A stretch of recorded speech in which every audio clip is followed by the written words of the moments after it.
Dulur Victor, mari kita simak kajian pada pagi hari ini dengan judul Melindungi Ananda dari Predator Seksual Anak di Sosial Media dan Game Online, bersama guru kita Ustazah Haja Faiza Roshidah, Master Kedokteran Tropis. Baik, Ustazah, monggo disilakan. Baik. Bismillahirrahmanirrahim. Assalamualaikum warahmatullahi wabarakatuh. Waalaikumsalam warahmatullahi wabarakatuh. Hamdanillahum salliyan ala rasulillah, la hawla wa la quwata illa billah. Rabbi shrah li sadri wa yassir li amri wahlul 'uqdatam min lisani yafqahu qawli. Amma ba'd. Alhamdulillahirabbil alamin, dulur Victor sekalian dan sahabat-sahabat yang menyimak kami, apakah itu melalui live IG ya, dan juga melalui live Facebook saya. Semoga sahabat sekalian dalam keadaan sehat walafiat dan dimudahkan semua urusan kita. Amin. Pagi ini insya Allah kita akan membahas satu topik yang sangat krusial, tapi sayangnya tidak banyak orang tua yang aware dan memiliki ilmu tentang bagaimana hal ini, bagaimana membersamai ananda atau generasi dalam hal ini. Apa yang kita bahas? Kita akan coba berbincang seputar bagaimana melindungi anak-anak kita dan generasi kita dari kejahatan predator seksual anak, yang itu mereka lebih spesifiknya itu bermain online. Online-nya di sini ini yang paling sering itu adalah melalui akun-akun sosmed dan akun-akun game online ya. Ya. Jadi kalau kemudian kita sedikit untuk memberikan wawasan kepada kita semua bahwa hari ini dunia digital itu kan memang tidak terelakkan begitu ya Mas Ishak ya. Jadi apalagi anak-anak kita, mereka itu adalah anak-anak yang disebut sebagai natif digital. Mereka itu penduduk asli dunia digital. Sejak lahir itu mereka itu sudah langsung hidup itu di dua alam, dua alam ya. Bukan alam darat dan air gitu ya, tapi alamnya itu alam dunia nyata dan dunia maya. Jadi mereka sudah langsung kenal itu. Dan itu bagi mereka itu posisinya itu sama pentingnya begitu. Dunia nyata dan dunia maya. Sementara kalau kemudian kita bicara tentang dunia maya, dunia maya berarti itu berbicara tentang ada internet, ada jaringan online ya, dan ada gadget yang dipakai. Nah, jadi sebenarnya itu tidak akan dilepaskan dari dua hal itu gitu Mas Ishak ya. Ada internet, ada gadget, dan mereka berkomunikasinya melalui akun-akun kan gitu kan ya, akun. Jadi supaya kemudian kalau kita kenalan langsung di dunia nyata itu kan ketemu orang dan orang langsung lihat siapa nama kan gitu. Kalau zaman dulu alamatmu di mana gitu kan ya, mungkin baru setelah itu karena sudah mulai ada HP mungkin atau nomor telepon rumah mungkin tukar menukar telepon rumah gitu. Tapi kalau kemudian anak-anak hari ini begitu berkenalan ketemu gitu ya di dunia nyata ataupun kemudian di dunia maya, langsung yang kemudian mereka tanyakan itu adalah akun akun IG Anda, akun IG-mu, akun TikTok-mu, akun Facebook-mu, akun Twitter-mu. Jadi memang akun X-mu gitu ya. Jadi itu akun itu adalah merepresentasikan dirinya. Apa yang kemudian mau dia tampilkan di akun-akun tersebut itu adalah etalase dari dirinya, pribadinya. Etalase dari dirinya itu profil apa yang mau hendak dia tampilkan, maka dia akan isi etalase tadi itu seperti apa. Kalau dia ingin mencitrakan gitu kan ya, mencitrakan dia itu orang yang cantik, mungkin dia akan posting foto-foto yang cantik-cantik ya. Meskipun itu hasil edit gitu ya, hasil pemakaian filter dan seterusnya. Kalau dia itu pengen dikenali, ini anak yang kayaknya tajir, keluarga orang kaya, sultan. Mungkin dia akan posting di situ tuh aneka ragam kegiatan yang menunjukkan bahwa dia seperti itu gitu ya, posting barang branded traveling kemana dan seterusnya. Jadi ada yang harus disadari bahwa dunia digital hari ini tak terelakkan. Dunia maya dan dunia nyata itu memang hari ini dua-duanya itu eksis dan saling berkelindan, satu sama lain itu berpengaruh. Gitu ya. Orang tuh tidak bisa menafikan bahwa kan dunia maya itu kan dimatikan saja gadgetnya kan sudah selesai gitu ya. Faktanya itu tetap berjalan. Faktanya bagi anak-anak kita itu sesuatu yang tidak bisa dihapuskan gitu ya. Mereka hidup di dua alam itu tadi. Dan ini juga terwakili dengan data yang menunjukkan pengguna internet di negeri kita ini. Data di 2018 saja itu sudah hampir 65% gitu ya. sekarang itu sudah di atas 70% Masya Allah. pengguna Online gadget ya, dan gadget juga internet ini tadi. Jadi memang kemudian ini menjadi segmen yang dibilang pasar gitu ya, boleh ya. Itu memang sangat menggiurkan bagi siapapun mau menawarkan apapun, karena nggak mungkin lah mereka itu mengabaikan dunia maya ini begitu. Nah, cuman kan kemudian kalau kita kemudian tidak paham di dunia maya itu kan orang kan tidak bedanya dengan dunia nyata gitu ya.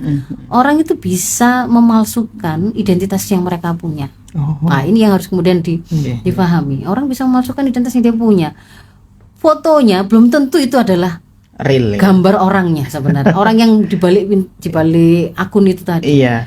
Ketika kemudian bisa jadi seseorang itu di dunia maya memasang profil sebagai seorang jenderal, seorang ini berpangkat gitu ya. Korbannya ini saya nggak hanya anak-anak loh ya. Iya. Ada juga perempuan-perempuan dewasa gitu yang kemudian juga akhirnya ternyata juga menjadi korban dari predator seksual ini, misalkan karena tertipu dengan gambarnya adalah seorang laki-laki mapan yang kemudian kelihatannya ini ada yang pengusaha, ada yang kemudian jenderal, ada yang kemudian pokoknya begitu ya. Yang ketika kemudian dia stalking, lihat bagaimana isi etalase dari akunnya tadi, kayaknya orang ini baik ya. Karena di situ ada kebersamaan dengan seorang anaknya yang kecil.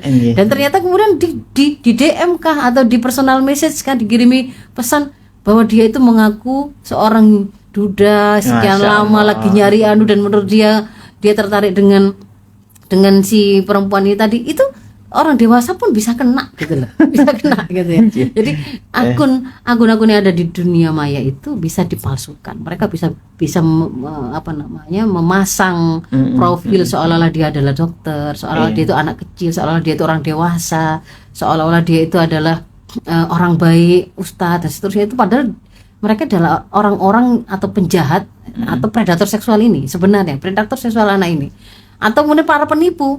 Nah, biasanya kalau kemudian yang nanti kita tunjukkan lah ya, yang termasuk yang kemudian menyasar para perempuan-perempuan dewasa sampai kemudian akhirnya melakukan pemerasan, itu juga ada jaringannya gitu. Nanti ada jaringannya. Jadi gambarnya itu orang-orang berkulit putih, tapi sebenarnya mereka itu orang-orang dari negara-negara Afrika. Nah, ada yang begitu ya. Nah, kita mau tunjukkan bahwa jadi di dunia maya itu seperti itu. Jadi mereka bisa mengaku menjadi siapapun. Nah, disitulah kemudian banyak terjadi aktivitas. Yang pertama itu grooming online. Grooming online. Grooming itu kayak menyayangi, memberi perhatian, membujuk rayu gitu ya. Jadi dia melakukan sebuah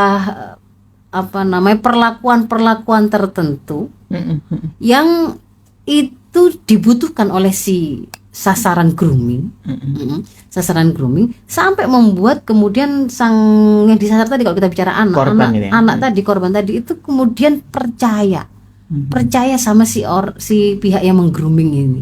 Nah, disebut online ya karena dia lakukan awal itu melalui online. Jadi siapa misalkan anak-anak yang rentan untuk mengalami grooming online ini, mereka anak-anak yang dia biasanya adalah dari keluarga-keluarga yang tidak hangat, yang mungkin broken home, tidak mendapatkan perhatian. Dia biasa kesepian, haus kasih sayang, rasa cinta, begitu kehangatan. Dan dia kemudian memasang di akun profil sosmednya kah atau game online-nya itu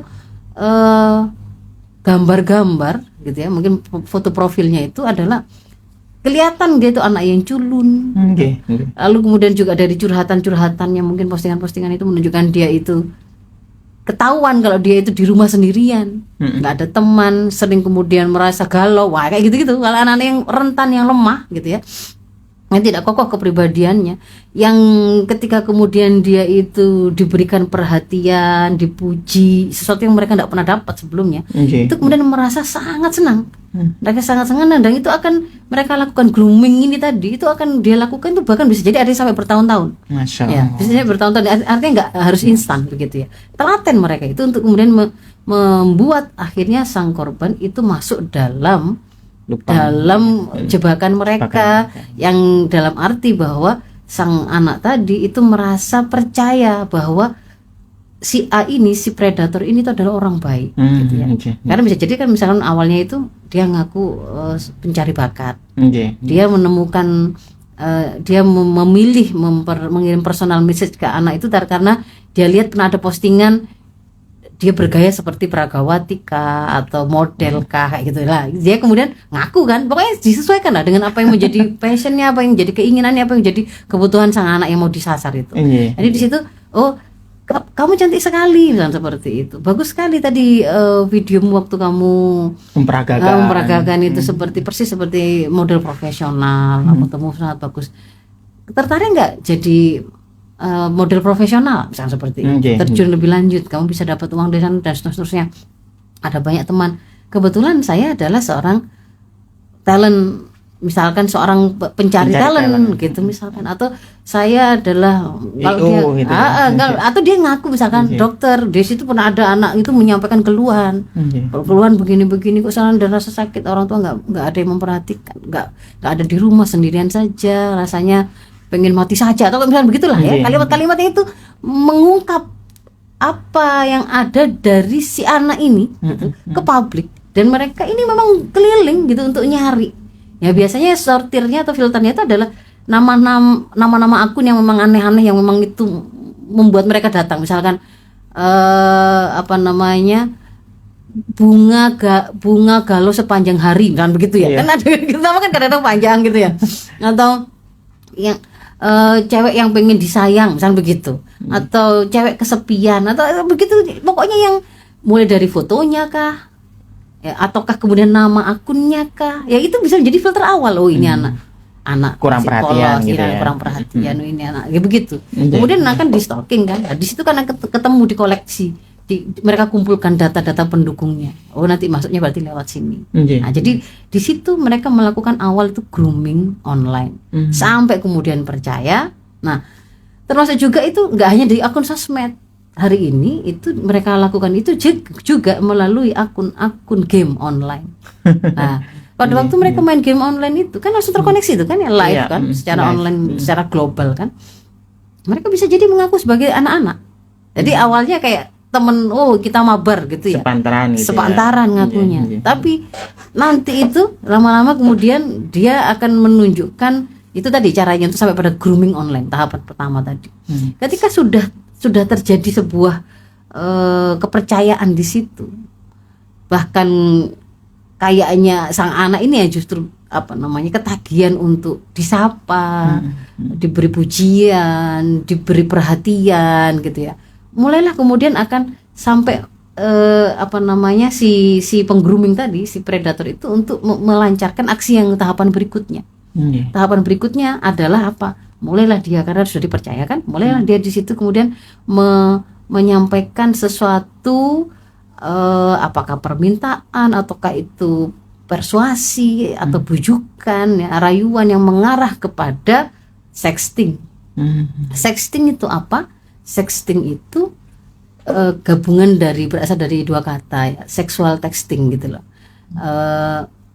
Pesan-pesan yang berbau seksual. Pesan-pesan di sini nggak hanya yang sifatnya itu adalah tulisan atau teks gitu ya, atau voice note gitu juga enggak, tapi juga termasuk saling bertukar pesan kiriman, baik itu video, foto yang itu mengandung muatan-muatan seksual gitu. Ya, jadi di situ misalkan bisa jadi ya mulanya itu dia ngirimkan si predator tadi ngirimkan video aktivitas video porno lah, video porno yang itu mungkin anak ini polos nggak pernah lihat lah. Tapi kemudian nanti dengan alasan setelah dia pastikan kira-kira pasti sudah dibuka ini gitu. Kemudian dengan alasan salah kirim tadi, maaf ya, misalkan begitu ya, misalkan ini. Tapi di situ kan tadi sudah ada sebuah proses memapar anak dengan sebuah konten yang itu, kalau pornografi itu pada mulanya, pada waktu pertama kali anak itu melihat, memang apa sih ini, kalau dia tuh merasa itu ih gila nih, ih menjijikkan, ih pokoknya dia merasa tidak nyaman gitu. Tapi di situ mulai ada sebuah ketertarikan. Ketika kemudian dibombardir lagi, yang tadinya itu merasa nggak nyaman, sekarang mulai kepo gitu kan. Curiosity-nya keluar. Apa sih ini sebenarnya tadi itu apa sih? Itu kan didetilkan. Kemudian dia mulai mendetil itu tadi, dan lama-lama terbiasa. Karena manusia itu juga nggak hanya akal, gitu ya, tapi dia juga di sana ada naluri, juga di sana salah satunya ada naluri seksual. Naluri seksual itu bisa bangkit karena hal-hal yang sifatnya dari luar, dalam arti seperti bisa pertemuan langsung, bisa juga info-info yang dilewatkan melalui gadget dan seterusnya, itu termasuk kayak konten porno tadi. Itu kan bisa membangkitkan naluri seksual dia, dan juga bisa sampai mengantarkan pada dirilisnya atau dikeluarkannya hormon-hormon yang membuat dia merasa senang, kan gitu kan ya. Nah, ketika kemudian dia merasa senang lalu terus diulang, itu akan membuat sebuah proses membuat dia menjadi kecanduan, karena dia ingin merasakan kenikmatan yang kembali begitu. Nah, ketika sudah sampai seperti itu gitu, wah, anak ini mulai kecanduan dengan pornografi. Mereka tahu itu kemudian bisa dijadikan sebagai sesuatu yang oleh si predator itu dijadikan sebagai reward untuk misalkan kalau kamu nanti misalkan menang main game ini, misalkan begitu, kamu tak kasih kiriman video yang lebih bagus lagi begitu, atau lebih, pokoknya yang tadi itu kan sudah kecanduan gitu. Atau kemudian kalau dia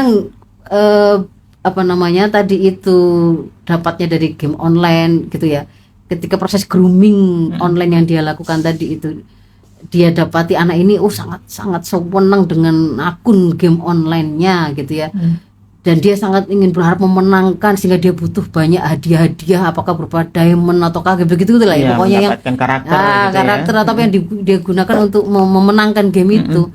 Dia juga akan tahu itu, dia akan nanti dijanjikan seperti itu, dijanjikan nanti kamu tak kasih gift ini, tak kasih jadi seperti itu. Atau ketika kemudian sudah terjadi kepercayaan sampai kemudian menjadi bocor lah gitu ya, dia akhirnya bisa mengetahui akun si gamenya anak tadi, dia bisa bikin sebuah ancaman, gamemu bisa tak hapuskan, gitu kan ya. Hati-hati. Jadi ada unsur pertama itu grooming online, masuk kemudian ke sexting tadi, berkirim pesan yang bersifat seksual, dan di situ sudah ada unsur untuk membuat kecanduan gitu ya. Dan nanti tahapan ketiganya itu adalah sextortion. Ketika sudah akhirnya berhasil membuat misalkan sang anak tadi kemudian diminta, kan sudah kadung percayanya gitu. Coba kirimkan video atau foto mula, pertama fotonya di sinilah, pertama foto biasa.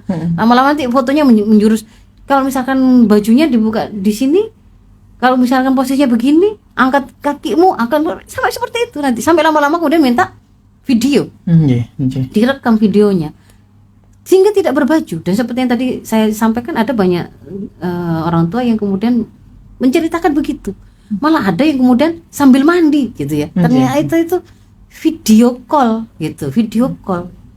dan mau gitu anaknya, padahal anaknya di luar itu dia berkerudung gitu misalkan begitu ya, tidak mengira. Ada yang mulanya tuh anak itu SMA itu sangat berprestasi gitu ya, tapi ketika kemudian dia kena game online dan kemudian akhirnya menjadi korban grooming, termasuk sexting, lalu sextortion ya. Sextortion itu yang ketiga, itu berarti dia mulai dijadikan objek sapi perahan, pemerasan, karena dia kan sudah dipegang ini si anunya tadi, kuncinya tadi, apakah itu video pornonya, nanti kalau kamu tidak mau kirim lagi tak sebar, atau kemudian kalau kamu nggak mau foto gitu kan ya, kalau kamu nggak mau foto, kamu nggak mau kirim video, nanti akunmu tak tutup, akun gamemu tak hapus nanti, kamu tak bikin nggak bisa main lagi gitu ya. Apa yang sekiranya membuat anak itu ketakutan sampai masuk dalam perangkapnya, itu yang kemudian terjadi. Jadi di situ masuklah mereka kepada tahapan yang ketiga, itu adalah sextortion, pemerasan kepada anak dengan disertai ancaman. Ini sebenarnya saya sampaikan ini bisa di dunia maya, bisa di dunia nyata. Dua-duanya bisa ya. Termasuk nanti itu ketika mereka sudah berhasil tadi yang fase pertama tadi grooming online, itu juga ada banyak yang kemudian mulai bertukar WA kan. Jadi keluar dari akun Game sosmednya online. tadi, game online tadi, kemudian mulai WA. Di situ ada yang kemudian video call, ada yang ada yang kemudian janjian di dunia nyata. Janjian di dunia nyata. Seperti kasus yang kapan hari beberapa waktu yang lalu sangat banyak, sekarang juga banyak sih.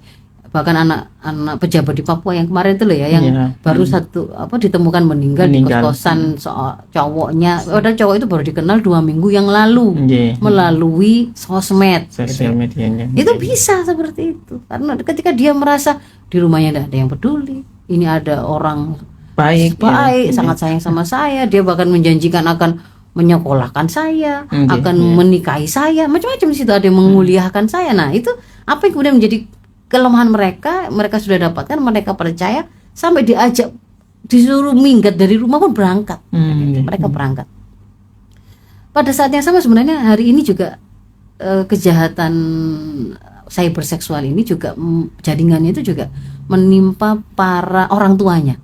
Contohnya ya, yang kemarin misalkan ibu-ibu yang melecehkan anaknya sendiri dan menyutingnya.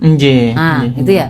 Jadi dia membuat video porno bermain dengan anaknya, atau anaknya disuruh membuat video porno dengan anak tetangga atau anak orang lain atau dengan orang lain, tapi dia syuting gitu.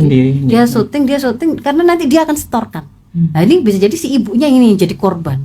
Mulanya itu ya tadi itu kadang grooming online, lalu percaya, lalu kemudian sampai terjebak pada dia nggak bisa lepas karena kemudian terjerat utang kah? Atau kemudian dia itu kena iming-iming, kalau saya setor ini langsung satu video katanya langsung dapat 50 juta misalnya begini dan seterusnya. Jadi di situ kejahatan ini tuh sebenarnya bisa tidak hanya menimpa anak-anak, apalagi anak-anak gitu loh. Orang dewasa saja yang tidak ngerti, yang nggak bisa kena gitu. Nah jadi itu. Nah berarti apa yang kemudian harus kita lakukan gitu ya Mas Ishak ya? Itu untuk menggambarkan saya kira sudah jelas ya prosesnya. Yang pertama harus difahami bahwa gadget, HP ataupun tablet dan seterusnya itu ya, dengan internet itu sebenarnya adalah sebuah alat saja. Alat yang dia itu tergantung kepada satu, siapa yang berada di belakang alat itu, maksudnya siapa penggunanya, siapa pemakainya. Mereka orang-orang yang mengerti bagaimana cara menggunakannya dengan benar, dengan baik, ataukah mereka orang-orang yang kemudian memang tidak tahu cara menggunakannya atau akan menggunakannya untuk kejahatan. Ya, itu satu sisi dari sisi perorangannya. Tetapi juga sebenarnya gadget dan dunia digital berikut apa konten yang sedang banjir di dalamnya, yang paling memungkinkan orang itu meskipun dia tidak sengaja gitu ya membuka itu kontennya warnanya seperti apa, itu sangat ditentukan gaya hidup, sistem hidup atau ideologi apa yang sedang menaungi dan sedang diterapkan untuk mengatur kehidupan kita secara nyata gitu, secara global.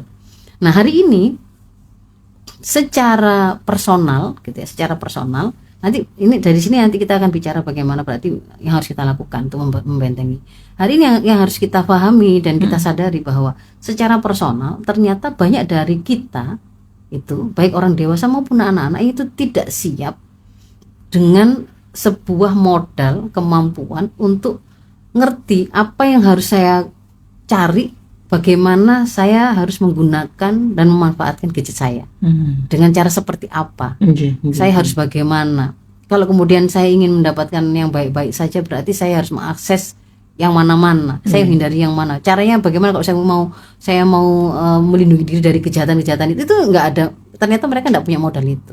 Pada saat yang sama sistem kehidupan atau ideologi yang sedang menaungi kita itu adalah sistem sekuler, kapitalisme, liberalisme, kan gitu kan, yang sedang mendominasi Mas Ishak. Sekularisme itu artinya membuat terpisah antara wahyu atau pengaturan agama itu dan kehidupan kita. Jadi agama tempatnya ada di masjid, tempatnya berbeda, ada di kalau bicara sholat ya itu bawa agama, tapi kalau ketika bicara memakai gadget, ketika bicara tentang nyari pertemanan, ketika kemudian bicara bergaul, itu mereka berbeda lagi ya. Nggak menggunakan agama, nggak menggunakan Islam, bahkan mereka nggak tahu gitu. Termasuk bagaimana ngajari anaknya faktanya begini, misalkan ada orang tua yang ini kebodohan yang membahayakan anaknya. Jadi pernah ada itu yang bercerita, dia lagi nganterin anaknya cukur, anak laki antri di tempat cukur itu, dan di sebelahnya dia itu persis itu anak kecil sedang membuka HP yang HP-nya bapaknya itu, dan yang dia lihat itu video porno. Maka si ibu ini kan kemudian ngingetin bapaknya, Pak, anaknya yang dilihat itu begini loh. Ketika diingatkan begitu, itu sang bapak itu ya santai saja. Artinya itu memang seperti sudah biasa itu mereka melakukan itu gitu ya. Sudah biasa seperti itu. Nah, itu kan berarti kan kerusakan itu memang orang tuanya yang bikin kalau kayak gini. Sejak awal kerusakan dari orang tuanya, dan itu akan dipertanggungjawabkan di hadapan Allah. Nah, jadi saya mau menunjukkan bahwa secara personal itu kita memang ada pada sebuah kondisi sangat parah untuk kemudian memiliki kemampuan mengendalikan apa yang harus saya lakukan ketika saya ada di dunia digital. Itu mereka kurang modal. Nah, lalu yang kedua tadi secara ideologinya, ini bombardir aturan-aturan, konten-konten yang nggak mengenal halal haram sebagai implikasi dari sekularisme tadi kan. Kalau pakai wahyu baru ada halal haram, kalau enggak ya nggak ada halal haram, semuanya boleh. Makanya di situ anak-anak itu atau kita itu akan bisa ketemu dengan para pelacur yang sedang bikin konten untuk menjajahkan dirinya, para LGBT yang ngajarin bagaimana cara jadi LGBT, mempromosikan untuk jadi Bebas LGBT, gitu, apapun ada di situ, kan nggak ada halal haram kan gitu kan ya. Dan juga kapitalisme itu kan sebuah ideologi yang menjadikan modal itu tuh atau materi itu sebagai raihan tertinggi, kebahagiaan kan gitu kan ya. Kebahagiaan yang tertinggi, sesuatu yang menentukan mulia tidak mulianya seseorang gitu ya, sehingga mengantarkan mereka juga, karena juga tidak ada akhirat, itu gaya hidupnya memang gaya hidup yang liberal, liberalisme itu, hedonisme itu. Nah, jadi itu yang kemudian sedang menaungi kita hari ini. Maka harus sadari. Jadi harus bagaimana kemudian kalau kita bicara kalau mencegah dulu, mencegah dulu sebelum kejadian. Mereka ibu-ibu atau orang tua, bapak-bapak yang anaknya belum ada kejadian menjadi korban grooming, sextortion dan seterusnya tadi. Ini yang harus kita siapkan. Yang pertama adalah siapkan profil si anak dulu. Saya seringkali mengulang-ulang gitu ya. Kesiapan mereka bersikap dengan tepat itu sangat ditentukan dengan terbangun tidaknya profil kepribadian Islam pada diri anak kita.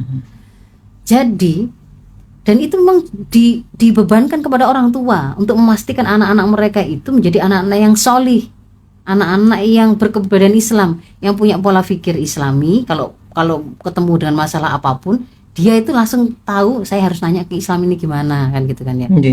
Lalu ketika dia sudah paham, dia memiliki nafsiyah Islami. Nafsiyah Islami itu adalah kecenderungan hawa nafsunya itu kemudian dia ikat, dia kendalikan dengan pemahaman Islam tadi. Kalau terbentuk akliyah Islami dan nafsiyah Islami pada diri seseorang, maka dia berkepribadian Islam. Itu yang akan menjadi kontrol dia.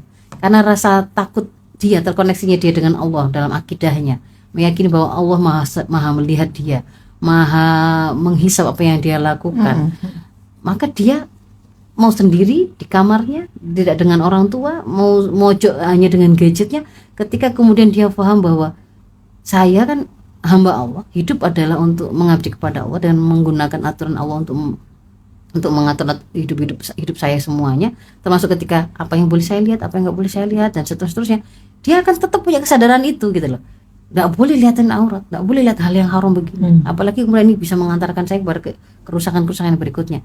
Meskipun tidak di depan orang tuanya, dia akan punya kontrol itu. Selama dia terbangun tadi akidah yang kokoh, membuat dia sadar bahwa dia harus terikat kepada syariat Allah. Lalu kemudian kan kita bantu untuk mengilmui kan apa syariat tadi itu. Kan selalu saya katakan, anak itu akan semakin kuat kalau akidahnya itu kita kuatkan. Lalu kesadaran bahwa akidah itu seharusnya kemudian terimplementasikan atau terwujud dalam dia mengambil syariat Allah untuk menuntun dia sebagai guidance, dan itu mengharuskan dia semakin banyak pemahaman yang dia punya tentang syariat tadi, akan semakin kuat dia, semakin bagus dia, nggak akan semakin mudah dibohongi. Misalkan kamu nanti tak kasih diamond, tapi coba sepil dong seberapa besar inimu, misalkan auratnya itu disuruh moto. Kemarin katanya kamu ada sakit di situ ya, saya dokter, saya pernah ketemu pasien begini-begini dan begitu. Misalkan ya, ada yang kemudian meminta melakukan sesuatu yang dia pahami itu kan maksiat, itu kan haram. Nggak boleh kan saya menunjukkan aurat saya begini. Apalagi ini orang yang tidak saya kenal, benarkah dia memang benar dokter atau tidak gitu. Siapa yang kemudian bisa memastikan itu akan aman? Ketika kemudian dia itu memiliki kesadaran, oh itu nggak boleh, maka dia akan ngerem kan gitu kan ya. Termasuk juga ketika ayo ketemuan yuk, misalnya kalau di dunia nyata diajak ketemu, lalu kemudian lu kemana? Dijemput di tempatnya sepi, hanya 2 orang, dia paham, dia pernah dikasih modal bergaul dalam Islam itu tidak boleh yang namanya mojok, tidak boleh yang namanya kholwat, masuk ke mobil pribadi hanya 2 orang saja, atau kemudian masuk ke hotel atau ke rumah atau ke kos-kosan, itu nggak boleh, itu haram gitu ya. Jadi sebelum itu dia sudah punya kewaspadaan, tidak mungkin dia itu mau berangkat minggat dari rumah untuk pindah ke kos-kosan itu tadi, karena ada filter syariah yang sudah dia pahami. Nah itu yang berikutnya, baru kemudian kita bicara tambahan-tambahan pengetahuan teknis bagaimana amannya mereka ketika mereka berselancar di dunia maya. Jadi ada edukasi berkaitan dengan bagaimana dunia maya itu. Kita harus modalkan anak-anak kita. Nah di dunia maya itu, internet itu ibaratnya hutan rimba gitu. Semua orang ada di situ, tapi kamu juga tidak bisa tahu siapa-siapa mereka itu. Kamu di dunia maya bisa kan pura-pura jadi artis siapa gitu. Jadi siapa, jadi ustadz siapa, jadi jenderal siapa, itu bisa. Dan memang ada yang seperti itu. Ada banyak orang-orang yang seperti itu. Jadi edukasi yang pertama. Saya kok agak buru-buru ya, waktunya mau habis kan. Ya baik, saya nggak secara lebih panjang jelaskan untuk terkait dengan edukasinya. Edukasi pokoknya terkait dengan bagaimana membuat mereka mengerti bahwa dunia maya itu tidak aman. Ya, gambarkan itu. Bagaimana ada orang-orang jahat yang senantiasa itu kemudian sebenarnya memang mengintai mereka, gitu ya, mengintai mereka. Maka jangan menarik perhatian mereka, karena mereka itu filternya yang paling gampang itu adalah lihat foto profil, lihat postingan. Kan gitu kan ya. Caranya gitu. Lihat nama akun. Jangan pakai nama akun yang menunjukkan kamu itu anak yang lemah, sendirian, nggak punya siapa-siapa. Di situ jangan ada posting-posting hal yang sifatnya private atau personal. Nah itu juga disampaikan menjadi edukasi. Jangan sampai kemudian kamu membagikan informasi di rumah itu kalau jam segini nggak ada siapa-siapa. Aktivitas. Rumahmu ada di mana, sekolahmu di mana, spesifiknya seperti itu. Sampai kemudian bisa membuat itu orang merasa sok kenal dengan Anda gitu. Dan seterusnya itu. Lalu kemudian kalau kita arahkan yang di antara edukasi yang berikutnya itu adalah mengenalkan tentang 3 tahapan tadi. Ya, kalau terkait dengan predator seksual itu akan ada orang-orang yang itu melakukan grooming online. Tapi terangkan jangan grooming online gitu kalimatnya. Terangkan ada orang-orang yang akan seolah-olah sok perhatian sama kamu. Sebenarnya mereka nggak perhatian kok. Yang paling sayang itu sama kamu itu sebenarnya ya ibu sama bapak. Yang nyata-nyata. Tapi mereka itu di situ tuh pintar dia itu. Kalimatnya. Jadi diarahkan kepada mengerti bagaimana taktik atau strategi orang-orang predator seksual ini melakukan grooming online, melakukan sexting. Nah, juga gini, kalau misalkan ada yang menurut kamu sudah orang baik lah ini, kamu sudah merasa kenal, lalu kemudian meminta kamu kirim foto telanjangmu, boleh apa enggak? Enggak boleh, nah. Selain itu haram. Kalau sampai foto itu tadi bocor, sesuatu yang memalukan kan? Tapi ada yang nggak merasa malu gitu loh ya. Memang ada, itu kan makanya kunci yang pertama tadi itu termasuk mengasah rasa malu anak gitu. Ketika kemudian kita ajarkan tentang syariat, tentang pergaulan, menutup aurat dan seterusnya, itu kan membuat juga mengasah rasa malu anak. Ketika ada kan kasus itu, bahkan ini mengaku sebagai ustadz, gitu ya. Kemudian santri-santrinya itu disuruh ngirim semua. Disuruh ngirim semua foto-foto porno, dan dia sang anak itu ketika ditanya oleh orang tuanya, gak malu tak? Semua teman-temanku juga gitu kok, disuruh gitu, disuruh ngirim semua. Nah, itu berarti ada yang salah, ada yang lepas dari kita sebagai orang tua, sampai kok anak itu kok nggak merasa malu. Ini prosesnya adalah sifatnya itu tumbuh kembang sejak kecil. Jangankan kemudian dia itu dilihat oleh orang asing, dia di rumah saja ketika keluar dari kamar mandi nggak pakai baju, malu apa enggak? Kan harusnya gitu kan, diajarkan seperti itu sejak kecil. Nah itu juga kemudian kita sampaikan, kita ajarkan, jangan sampai kamu akhirnya kemudian pernah mengirimkan konten itu. Karena kalau begitu kamu sudah pernah itu dan itu malu, dia bisa memainkannya untuk disebar kapanpun, dan dia bisa jadikannya sebagai ancaman. Nah nanti ada pemerasan. Nah itu disampaikan, itu strategi 3 tadi yang akan dipakai oleh predator seksual itu. Kita sampaikan untuk membangun kewaspadaan. Termasuk diantaranya kemudian yang dilakukan adalah pendampingan. Nah, pendampingan singkat saja langsung. Artinya pendampingan itu nggak boleh memang dicolno begitu, apalagi malah dibiarkan orang gitu ya. tua yang kemudian dia memang mengakses konten-konten yang itu salah, konten porno, lalu HP-nya itu secara bebas dipinjam-pinjamkan ke anak-anaknya. Ya itu memang Salah betul. salah kuadrat ya, kebodohan kuadrat yang seperti itu. Tidak boleh seperti itu ya. Iya. Nah, kemudian selain pendampingan adalah disiplin dengan pembatasan. Masih sah pembatasan. Sesuatu itu sampai menjadi sebuah candu. Itu karena ada repetisi. Karena ada pengulangan. Kayak orang-orang pakai narkoba, sebelum dia kecanduan itu dia pasti pernah pakai, tidak cuma sekali. Ada pengulangan.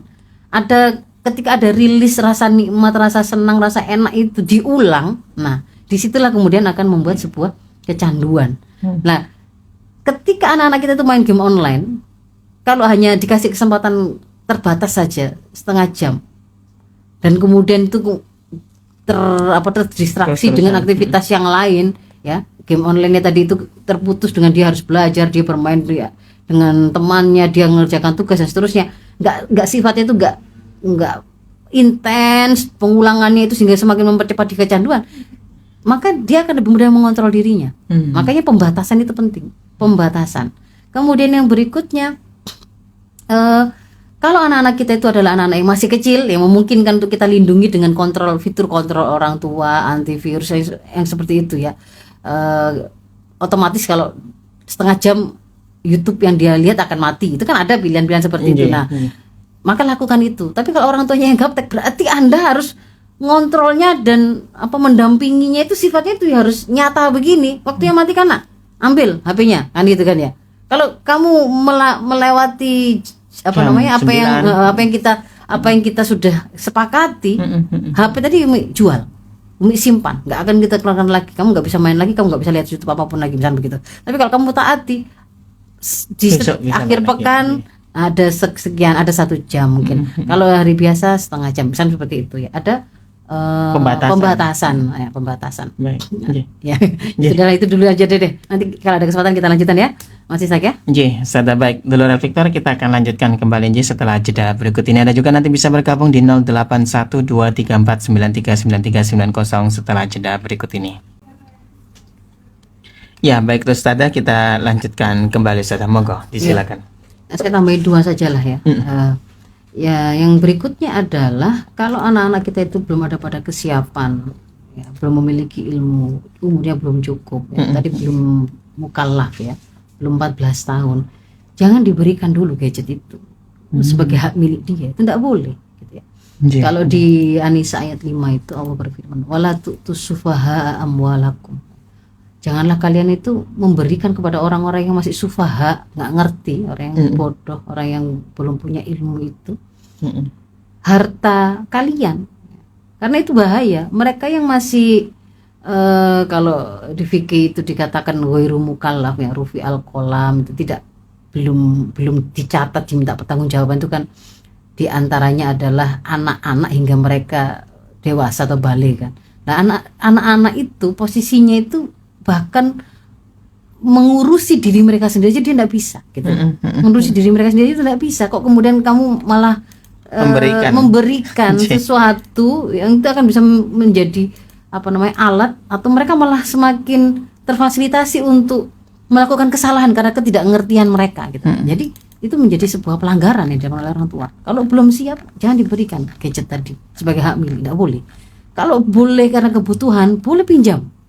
Tapi tadi dengan sebuah catatan-catatan saya sampaikan tadi, ada edukasi, ada pembatasan, ada pengawasan, ada pembatasan dan disiplinan di situ. Dan kalau perlu lindungi dengan hal yang sifatnya teknis atau menggunakan aplikasi-aplikasi tertentu tadi kan gitu kan ya. Nah, yang terakhir yang ini menurut saya sangat penting. Tadi kan saya sampaikan, biasanya yang jadi korban-korban grooming ini anak-anak yang bagaimana? Anak-anak yang dia itu tidak memiliki kekokohan profil, dia tidak hangat, kebutuhan-kebutuhan goriza atau nalurinya itu tidak terpenuhi, kan begitu kan ya. Rasa kasih sayang yang dia butuhkan, cinta, perhatian itu tidak didapatkan. Maka itu penuhi supaya kemudian seiring dengan kita menginstal pemahaman itu akhirnya membentuk anak-anak kita itu menjadi anak-anak yang kokoh. Karena kalau kemudian mereka itu nggak dekat dengan kita, rumah kita itu nggak hangat, nggak membuka sebuah suasana terbuka, mereka bisa bercerita kesulitan mereka apa saja, ada ancaman yang pernah mereka dapat itu apa saja, itu akan membuat persoalan yang seperti ini itu akhirnya terjadi dan semakin rumit. Jadi mereka kan takut, mereka nggak berani bicara, mereka dapat ancaman melalui game. Katanya kalau dia nggak nuruti mengirim foto porno atau video porno, orang tuanya nanti akan dicelakakan di jalan. Saya sudah tahu orang tuamu namanya siapa, nomor mobil, plat nomor mobilnya gimana, biasa lewat jalan mana, kalau mau ke kantor bisa saya ancam seperti ini. Dia tidak pernah cerita, padahal kan dia masih belum memiliki pemahaman yang komplit, yang lengkap, yang sempurna. Diancam dengan begitu itu, dia tidak bisa berpikir secara kompleks kan, belum. Yang punya kan orang tua, tapi karena dia itu tidak dekat dengan orang tuanya, maksudnya dengan niat yang baik mau melindungi orang tuanya, dia simpan, maka kemudian jatuhlah dia menjadi orang yang akhirnya terjebak dalam predator seksual anak ini. Nah itu kalau yang belum ya, modalnya seperti kalau sudah kadung terjadi seperti yang banyak yang konsultasi itu, gimana, apa yang harus saya lakukan, saya bingung. Yang pertama gitu ya, taubatan nasuha. Bagaimanapun itu ada kesalahan dari anak, misalkan kalau dia masih anak-anak itu belum diminta pertanggungjawabannya. Yang diminta pertanggungjawaban itu orang-orang dewasa di sekitarnya. Berarti di situ pasti ada porsi kesalahan kita. Maka supaya jadi kebaikan, taubatan nasuha, taubati apa yang menjadi kesalahan kita, apa yang menjadi kelalaian kita, pengabaian yang kita lakukan, atau ada kelemahan yang mungkin kemarin itu sempat kita lakukan ya, itu ketaubati, taubatan nasuha. Berhenti seketika dari melakukan kesalahan yang sama, berazam tidak mengulangi lagi, menyesalinya, dan meminta maaf kepada anak kalau ada hak Adam yang di situ terabaikan. Jadi ketika kita pastikan untuk orang tua yang memiliki kedekatan dengan anak, masih hangat hubungannya, ngomong saja dengan anak. Kalau memang dekat kan dia bisa bicara apa saja, bicara saja apa adanya, diawali dengan saya meminta maaf, nak, kemarin ibu dan bapak itu, aduh saya pengen ngasih tahu tapi waktunya habis ini ya. Gimana? Ya jadi sampaikan pertama itu adalah bahwa kita itu sangat sayang pada anak-anak kita, kita percaya pada anak-anak kita menginginkan kebaikan gitu ya. Dan kemudian kita meminta maaf kalau masih ada hal-hal yang menjadi kekurangan. Insya Allah akan diperbaiki. Termasuk diantaranya adalah mungkin ada pengetahuan, ilmu dan seterusnya yang bapak ibu itu belum ngerti. Insya Allah ke depan akan diperbaiki. Terus yang kedua, langsung masuk saja ke dalam apa yang kemarin ibu menemukan, bapak menemukan di gadgetmu ada begini kontennya gitu. Dudukan saja, bicara pokoknya dengan tenang, komunikasi tidak marah, kalimatnya itu yang jelas, sampaikan bahwa itu adalah sesuatu yang memang keliru, tetapi ibu tidak marah, bapak tidak marah, tapi kita harus mengambil sikap untuk kebaikan ke depan. Apa itu? Yang pertama, kamu harus tutup akun Telegram, kamu harus setuju bahwa kalau pinjam HP hanya untuk begini-begini. Ya edukasi yang tadi isinya tadi itu diajarkan, gitu kan ya. Dan itu adalah kesalahan. Kemudian, tapi foto saya sudah kadung terlanjur, saya diancam begini, tunjukkan apa, nggak masalah sudah, kalau sudah terlanjur sudah. Tapi kita jangan sampai masuk ke dalam lebih lanjut ke dalam skenario nya si predator tadi, dengan cara itu tadi memutus, keluar dari akun game onlinemu, keluar dari akun sosmedmu, ganti nomor. Kalau ada lain kali ke depan, kalau ada yang begini seperti yang saya terangkan di depan tadi, menghubungi, kalau kamu main game online gitu ya, seandainya kamu suatu saat dibolehkan lagi main game online, jangan pernah chat dengan orang asing. Kalau ada yang memujimu di sosmed, jangan kemudian kamu langsung merasa senang. Yang paling sayang, yang paling peduli sama kamu adalah ibu, bapak, dan seterusnya. Jadi bicara apa adanya, lalu sampaikan itu adalah kekeliruan, kita perbaiki ke depan, langkahnya seperti apa. Kalau dia kemudian kita baca ada gangguan mental yang sudah mulai terpengaruh gitu ya, berarti kita akan ikhtiar nyari ke ini ahlinya begitu ya. Mohon maaf kalau memang tidak bisa panjang lebar saya terangkan, semoga yang singkat ini tadi cukup bermanfaat untuk bisa memberi modal kepada kita semua para orang tua untuk menyelamatkan generasi dari predator seksual anak.